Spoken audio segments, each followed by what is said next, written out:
Hello दोस्तों, मैं हूं दिनेश केवोरा। चैनल 5 हिंदी पे आपका स्वागत है। कांग्रेस की हालत दिन प्रतिदिन एक डूबते हुए जहाज की तरह होती जा रही है।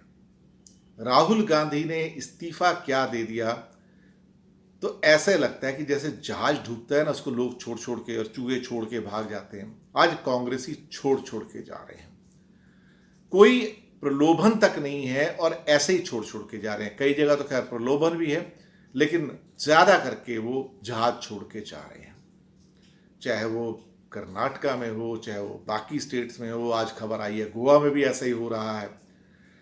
समझ में नहीं आता कि अल्टीमेटली इसे कहते हैं कि एक रडर लेस शिप। जी हाँ, रडर वर्ड जो है राडार वर्ड से अलग है। रडर वर्ड्स का मतलब होता है जहाज रानी के अंदर, शिपिंग के अंदर, कि जिसका वो जहाज जिसका बैलेंस चला गया हो और वो सिर्फ पानी के अंदर पानी की लहरों के साथ भटक रहा हो, अपने आप वो कहीं नहीं पहुंच सकता। जब कोई ऑर्गेनाइजेशन लीडर लेस हो जाती है, उसको कोई गाइडेंस देने वाला नहीं होता है, तो वो कहां जाएगा? अल्टीमेटली डूबेगा ही ना। तो कांग्रेस इस टाइम डूबने की कगार की ओर जा रही है। अब कांग्रेस इसके लिए किसी और को दोष नहीं दे सकती कि कोई उसको सैबोटेज कर रहा है या वैसा कर रहा है, ऐसा कर रहा है। अगर उन्होंने जल्दी से अपना कोई नाविक नहीं ढूंढा, कैप्टन नहीं ढूंढा, चाहे कोई भी कैप्टन ढूंढना उनको, लेकिन ढूंढे, एक कैप्टन नियुक्त करें ताकि लोगों को लगे कि हाँ, यहां पे कोई कैप्टन है, कोई लीड कर रहा है, कोई लीडरशिप है। वर्चुअली कांग्रेस की इतनी बुरी हालत मैंने पिछले करीब करीब 60-65 सालों में कभी नहीं देखी। ये पिटिएबल सिचुएशन है, बिल्कुल इतनी पिटिएबल सिचुएशन है कि ऐसा लगता है कि जैसे सामने कोई दल नहीं है, जैसे कुछ ग्रुप खड़े हैं, कुछ लोग खड़े हुए इकट्ठे एक गुट बना के कहीं पे, जिनकी आपस में कोई संबंध नहीं है, कोई आइडियोलॉजी नहीं है, किसी के साथ कोई बातचीत नहीं है, कोई कम्युनिकेशन नहीं है। अजीब से हालात पैदा हो गए हैं साहब। इन हालात के अंदर मुझे लगता है नहीं, कहीं पे कोई तेज नहीं है, कहीं पे कोई आक्रोश नहीं है, कहीं पे कोई गुस्सा नहीं है, कहीं पे बीजेपी की जो पॉलिसीज है उसका विरोध करने करने का दम नहीं है, कोई स्टेटमेंट नहीं है, टीवी पे नहीं आते हैं, डिबेट में नहीं आते हैं। अजीब से हालात हैं। ऐसा लगता है कि कांग्रेस के अंदर एक एनार्की हो गई है, जिसका जो मन करता है वो कर रहा है। तो नेचुरली जब वहां पे कोई कैप्टन नहीं होगा तो लोग छोड़ छोड़ के जहाज को जाएंगे ना। फिर वो ढूंढेंगे कोई और आसरा जहां उनको ठिकाना मिल जाए, दूसरे दलों को ज्वाइन करेंगे। अब ये हालात जो पैदा हुए हैं, ये कांग्रेस ने खुद किए हैं। कांग्रेस ने अपना बेस गंवाया। कांग्रेस अब 1960, 70, 80, 90, 2000 की नीतियों के साथ 2020 में आना चाहती है, राज करना चाहती है, तो बड़ा मुश्किल है।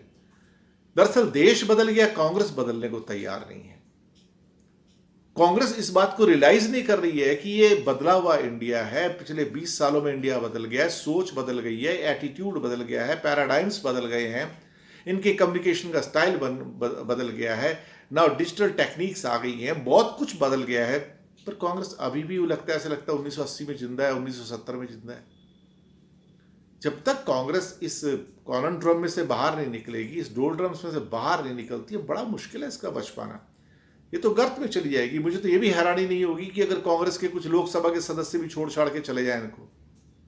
तो बेहतर होगा कांग्रेस जल्दी से जल्दी अपना चुनाव करे किसी लीडर का, कहीं से कोई एक एंकर मिले उसको, एक जहाज अपनी जगह स्थापित हो, तब तो कुछ उसका आसरा हो सकता है। अदरवाइज तो अब महाराष्ट्र के अंदर जो चुनाव आ रहे हैं, तो यहां तो कोई रखवाला ही नहीं है, कोई लीडर ही नहीं है। तो लोग भला ऐसी पार्टी को वोट क्यों देंगे? फिर आप बताइए ना। और बाकी स्टेट्स में भी चुनाव आएंगे, लोग कांग्रेस को वोट नहीं देंगे, क्योंकि उनके सामने बीजेपी को छोड़ के कोई चारा ही नहीं है। जब चारा ही नहीं है तो आप जितना मर्जी मोदी का विरोध कर लो, लेकिन सामने कोई हो तो सही, इसको आप वोट दोगे। तो एक टीना फैक्टर आ जाता है मोदी जी के लिए। तो देर इज नो अल्टरनेटिव, क्योंकि सामने कोई है ही नहीं। तो आप क्या करोगे? एनआरकी को वोट तो दोगे नहीं, जो बैठा हुआ है सामने उसी को वोट दोगे ना। तो ये हालात है कांग्रेस के। तो मैं तो दुआ करूंगा जितनी जल्दी कांग्रेस वाले एक नेता चुन ले तो अच्छा है। वीक हो, जैसा भी हो, लेकिन चुन तो ले। कहीं तो कोई ऐसा हो जो डायरेक्शन प्रदान करे कांग्रेस को, कोई दिशा दे। अदरवाइज तो अब तो कांग्रेस का खुदा ही मालिक है। आशा है कुछ उनके अंदर सद्बुद्धि आएगी और कुछ ऐसा कर लेंगे कि एक नया नेता नियुक्त कर लेंगे, जैसा भी हो नियुक्त कर लें, ताकि कुछ स्टेबिलिटी आ जाए। तो ये था कांग्रेस के हालात पर आज का हमारा चैनल 5 हिंदी के ऊपर एक छोटा सा तबसरा। शुक्रिया आपका।